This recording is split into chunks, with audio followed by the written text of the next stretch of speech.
নওগাঁ সাপাহার কলমুডাঙ্গা সীমান্তে গতকাল যে ১৭ জন নারী পুরুষকে পুশিনের ঘটনা ঘটেছে, সেটাকে এখন বিজিবির পক্ষ থেকে বলা হচ্ছে ভারতীয় সীমান্তরক্ষী বাহিনী বিএসএফ পুশ ব্যাক করে নিয়েছেন। আহ, গেল রাতে ১২টার দিকে তারা পুশ ব্যাক করে নেয় বলে ধারণা করা হচ্ছে। বিজিবির নায়ক সুবেদার, কলমুডাব্বা ক্যাম্পের নায়ক সুবেদার মিজানুর রহমান এমনটি আমাদের জানিয়েছেন। আমরা এখন আছি ঠিক ভারতীয় সীমান্তে, ঠিক পোল ঘেঁষে বাংলাদেশের অভ্যন্তরে কলমুডাঙ্গা সীমান্তে।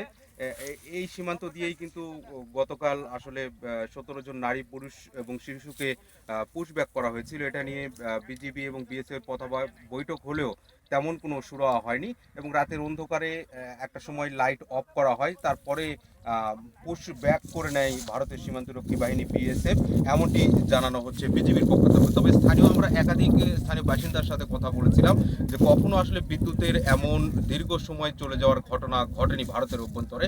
তারা হয়তো বাংলাদেশে পাঠিয়ে দিতে পারে অথবা পুশ ব্যাক করেও নিতে পারে, এমনটি জানিয়েছেন। তবে এই ঘটনা নিয়ে কিন্তু একটা ধোঁয়াশার সৃষ্টি হয়েছে। আসলে তারা পুশ ব্যাক করে নিয়েছেন কিনা বা বাংলাদেশের অভ্যন্তরে প্রবেশ করেছে কিনা, এমনটি আসলে যে তথ্যগুলো সেটি কিন্তু একটা বিভ্রান্তিকর তথ্যের সৃষ্টি হয়েছে। তবে বিজিবির পক্ষ থেকে বলা হচ্ছে যে ভারতের ১৫০ গজের মধ্যে আসলে তাদেরকে আর দেখতে পাওয়া যাচ্ছে না। তারা পুশ ব্যাক করে নিয়েছেন এই ১৭ জন নারী পুরুষ এবং শিশুকে। তো এমনটি তথ্য এখন পর্যন্ত আমরা জানতে পেরেছি। তো এই ছিল নওগাঁর সাপাহার উপজেলার কলমুডাঙ্গা সীমান্তের যেই ভারত থেকে বাংলাদেশে পুশ ইন করার ঘটনার সর্বশেষ পরিস্থিতি।